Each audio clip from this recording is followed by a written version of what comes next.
también hay que hacer el balance político y cómo queda Argentina frente a todo este año, y para eso lo hemos convocado. Le agradecemos sus minutos que nos brinda Alejo Pacetto. Él es politólogo. Lo saludamos. Alejo, ¿cómo andás? Buen día.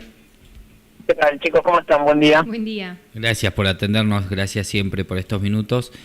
No, Bueno, queríamos, hoy decíamos, hicimos el análisis económico, bueno, queríamos meternos un poco en lo político de este año de Javier Milei, a grandes rasgos, a nivel, quizás te pregunto, político, no solo nacional, sino internacional. ¿Cómo lo ves vos?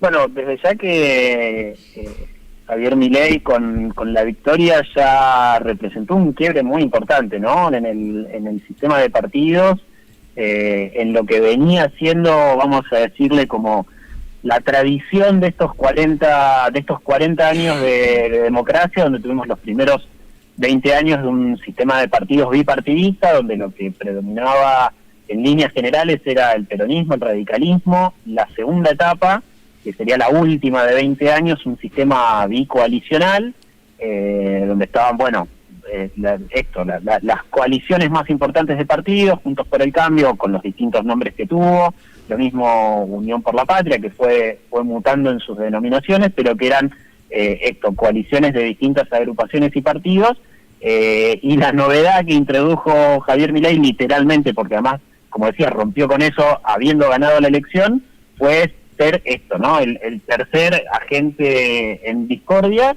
y con una serie de características que, bueno, las hemos hablado en su momento, pero eso me parece que fue lo primero y que abre también y que de alguna manera explica qué es lo que pasó, por lo menos en este primer año, ¿no? Un año en el cual, nos desayunamos un tipo de gestión distinto hacia principio de año. Quizás alguna de las cosas que destacábamos viendo cómo pasaban los primeros meses, por lo menos los 3 primeros meses de Javier Milei, era como una serie de impericias, ¿no? Porque un gabinete conformado en su mayoría por gente con casi nula experiencia de gestión, algunos funcionarios que al día de hoy no se entiende bien por qué están ocupando determinados roles, pero como decía, muchas impericias, un gobierno también con ciertas debilidades, sobre todo en el Congreso, porque recordemos que no cuenta con, o sea, es minoría en ambas cámaras, bueno, y una serie de elementos que caracterizaban muy fuerte a Javier Milei, un outsider, alguien, según él, que viene de una tradición liberal libertaria, pero que con los meses se fue revelando cada vez más como un representante, y en esto también aprovecho para meter lo que vos decías, ¿no? Del internacional,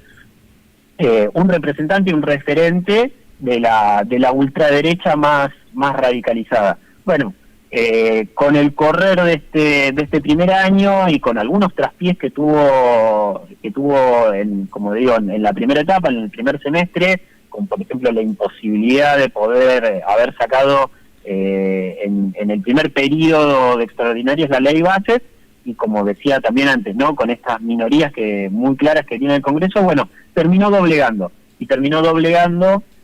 no solo al Congreso, porque logró romper con los bloques mayoritarios, sino que en líneas generales también, y esa me parece que es una de las características más destacadas de este primer año de Javier Milei, rompió en líneas generales con la dinámica y con el sistema de partidos, y esto lo digo no por lo que explicaba al principio de solamente al haber ganado la elección, sino porque literalmente, ¿no? Logró doblegar y logró romper con el orden que se daba en partidos como el PRO, como la Unión Cívica Radical. Se ha llevado jugadores del peronismo, kirchnerismo, y en esto, bueno, tenemos el reciente caso escandaloso de Cuéllar, ¿no? Pero me parece que eso es un poco lo que destaca en líneas generales, y más específico en lo que fue, me parece, algo de la dinámica política que le imprimió este primer año de gestión de Javier Milei.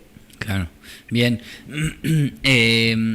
Claro, es muy interesante eso, porque a pesar de todo, el poco peso que podía tener en el Congreso, logró romper con esos esquemas, salió bastante ganador, me parece, ¿no? Me parece que para él debe ser un año, más allá de lo que puede decir, que a veces tiene toda una estrategia comunicacional, uno puede analizar así como los números le dan, de acuerdo a lo que él quiere, en lo político también le dio. Sí, por supuesto. Por eso destacaba esto, ¿no? Siendo incluso minoría en ambas cámaras, que sigue siendo minoría en ambas cámaras, bueno, logró con traspiés, por eso también mencioné eso, ¿no? Le costó mucho sacar la ley bases, que era la ley inicial del gobierno. No nos olvidemos, parece que fue hace una eternidad, pero fue este año que la ley bases supuestamente iba a estar aprobada en el primer periodo de sesiones ordinarias, promediando marzo, y a partir de eso se iba a firmar el pacto de mayo, o sea, 40 días después más o menos. Terminó siendo en junio y el pacto de mayo pasó a ser el pacto de la firma de julio, ¿no? Sí. También al principio no nos olvidemos que había tenido un incipiente frente de oposición de gobernadores patagónicos. O sea, por eso es muy loco tratar de hacer como el revival de todo lo que pasó en el año. No sé si se acuerdan que creo que fue más o menos mediados de enero, febrero, Nacho Torres era el enemigo.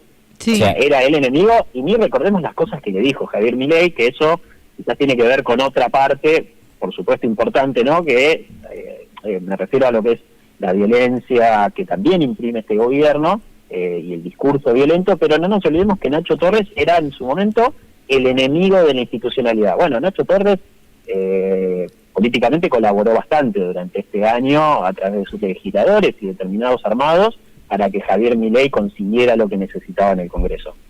Bien. Y quería, digamos, ¿y ese poder de dónde lo construyó? Porque decíamos, gente muy inexperta al lado de él, también gente muy experta, ¿no? Porque Macri está detrás, los Caputo, Sturzenegger, digo, y con la billetera un poco apretando, a pesar de que no había plata, siempre apretando con la billetera. Eso es lo que me da la sensación a mí, que a partir de ahí construyó ese poder político. Sí, por supuesto. A ver, la relación con Macri también merece un capítulo aparte, porque fue de mucho tironeo, de mucha tensión durante este año. Hoy por hoy me parece que Mauricio Macri termina estando en un lugar más incómodo del que él quería, porque claramente ya en su momento se llevó una buena porción del electorado duro del PRO, de Juntos por el Cambio.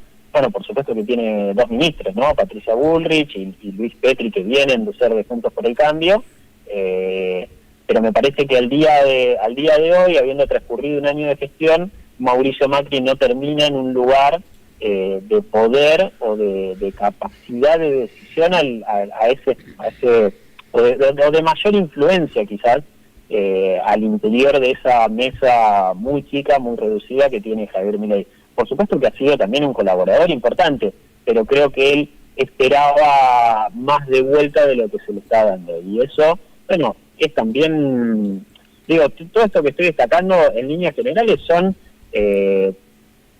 amén de lo que yo piense, ¿no? Puntos a favor que ha tenido este gobierno. O sea, por eso destacaba, habiendo sido minoría en el Congreso, logró trabajar sobre los gobernadores, sobre las y los legisladores. En eso, por supuesto que tiene mucho mérito Guillermo Francos. No nos olvidemos también que Guillermo Francos vino a reemplazar a Nicolás Pose, que fue uno de los ministros que se fue durante este primer año de gestión.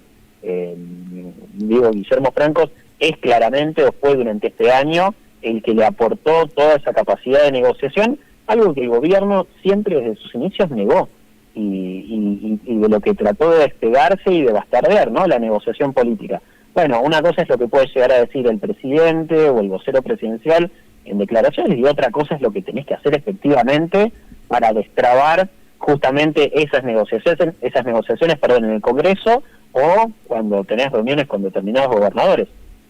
Claro. ¿Y cómo podemos pensar de acá al futuro? Porque otra vez en esto de que él no tenía una construcción, no tenía un poder político, pudo rodearse de gente que lo ayudó en eso. Digo, pensemos que el año que viene es electoral, él él están intentando llevar la Libertad Avanza a las provincias, hacerlo un partido nacional. ¿Y cómo ves el año que viene electoral? Y si puede haber un freno a esta avanzada de Milei, porque da la sensación de que el peronismo no logra rearmarse. Decíamos hoy, estábamos charlando un poco, hay mucha interna, la gente está cansada de lo mismo, entonces como que todo sigue favoreciendo a este fenómeno. Sí, yo creo que a ver, tiene bastante para ganar en líneas generales Javier Milei. Este año también ha sido el año en el cual comenzaron con un proceso fuerte de consolidación en las provincias. Bueno, han estado los dos principales, en realidad, armadores de la Libertad Avanza para el interior del país, que son Karina Milei, que es la secretaria general de la Presidencia, y Martín Menem. Con lo cual, yo creo que en ese sentido va a tratar la Libertad Avanza y el oficialismo de consolidar algo que no logró consolidar en el periodo electoral del año pasado, pero que así todo no lo perjudicó. Digo, no tuvo buenos resultados quienes iban con el sello o con algún sello parecido al de la Libertad Avanza, y así todo Javier Milei, digo, que no recorrió el país ni siquiera. Y así todo, bueno, es hoy por hoy el presidente. Yo creo que para el año que viene va a haber muchísima plata puesta en la campaña, y me parece que probablemente crezca. Esto es un escenario que yo veo hoy por hoy. Vamos a tener que tener esta misma conversación más en abril, mayo, cercano al periodo electoral, pero todo parecería indicar que va a crecer, por lo menos en las bancas que tiene, ya sea con propios o ya sea con movimientos que se den por parte de otros partidos, ¿no? Porque también se viene trabajando mucho en eso, ¿no? En legisladoras y legisladores que vienen hasta el momento siendo aliados y colaboradores. Bueno, yo creo que muchos van a dar el paso a ser definitivamente la Libertad Avanza. Claro. En un país donde se decía cuando se meta con la educación no va a poder, cuando se meta con los jubilados, cuando se meta con esto, con lo otro, y sigue y va demostrando que avanza en su plan de gobierno, ¿no?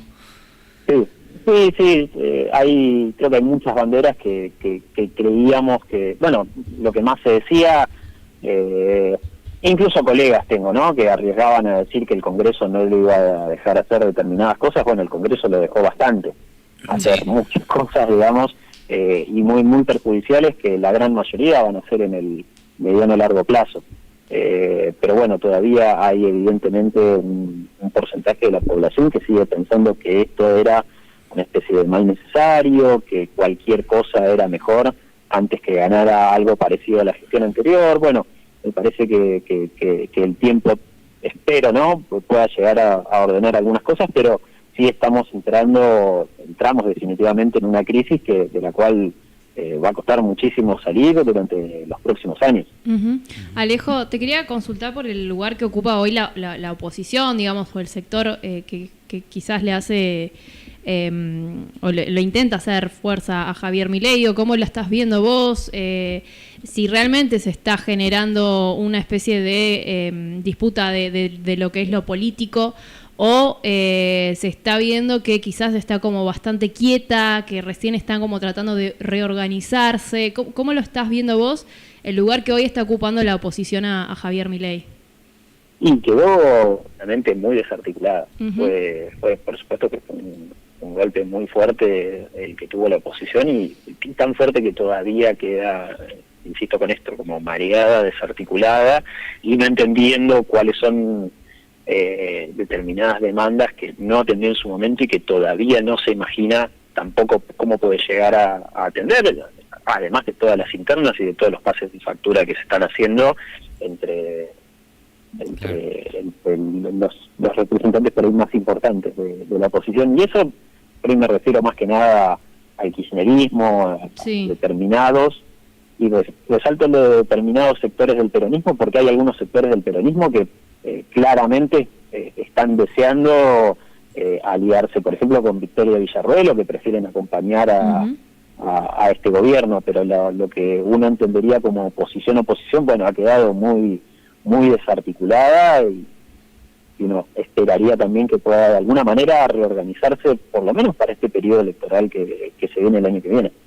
Claro, claro. Se lo ve difícil, ¿no? Porque en este país uno piensa que la oposición la tendría que comandar el peronismo, pero está muy preocupado por, bueno, sus intereses internos, pero también en esto que decís vos, un sector jugando o acercándose a Milei y otro sector a Victoria, y la verdad que pareciera dinamitando ese espacio. Sí, por supuesto. Sí, patear más en contra. Claro, y la última por ahí para no sacarte tanto tiempo, a nivel internacional, ¿cómo queda parada Argentina con Javier Milei? Que uno lo ve, pareciera que a veces viaje egresado, ¿no? Yéndose a sacar fotos con Trump, a bailar con él, yéndose a España, como ¿qué tan serio parecemos a nivel internacional o cómo quedamos parados donde se meten temas que son muy delicados y que Argentina tiene todo por perder cuando pensamos en las guerras y demás? Y a ver, tuvimos la verdad que gran parte de este año al frente de las relaciones internacionales de nuestro país, alguien que claramente no tenía el conocimiento, la expertise ni la pericia necesaria para ocupar el cargo que ocupaba, y en esto me refiero a Diana Mondino, con lo cual, bueno, también es un poco en línea con lo que es en muchos aspectos este gobierno. Javier Milei uno lo ve en los ámbitos internacionales en los que participa y está como en una especie de cumpleaños, de cumpleañitos, de festilindo de la derecha más reaccionaria y retrógrada, y al mismo tiempo está tratando de dinamitar ciertos espacios, ciertos acuerdos internacionales que, salvando las distancias con lo que pasa en la política de orden local, a nivel internacional pueden perjudicar realmente mucho a la Argentina. Hay mucha gente, sí, y lo vemos que lo ve a Javier Milei como una especie de faro o de guía para también este nuevo clima de época que se está dando no solamente en Argentina, sino a nivel internacional. Digo, por algo también ganó Donald Trump en Estados Unidos. Ahora, en lo que realmente importa, me parece que Argentina está quedando muy mal parada, y vuelvo a lo mismo, le va a costar mucho levantar cabeza durante los próximos años, porque el nivel de retroceso que se está dando en lo que tiene que ver con política, bueno, por supuesto nacional, pero sobre todo internacional, complica mucho, no a nosotros hoy por hoy, que por supuesto que también, sino probablemente a las próximas generaciones. O sea, si esto se profundiza, la recuperación de los 90 llevó por lo menos 2 décadas, y no fue una recuperación completa, y yo creo que este modelo que estamos viviendo hoy va a terminar siendo mucho más perjudicial para nosotros que lo que fue la década del 90. Entonces, yo la verdad que no soy muy optimista tampoco en lo que tiene que ver con la agenda internacional, pero bueno, también la victoria de Javier Milei nos deja un poco de enseñanza de que a veces plantear determinados escenarios como absolutos no tiene sentido.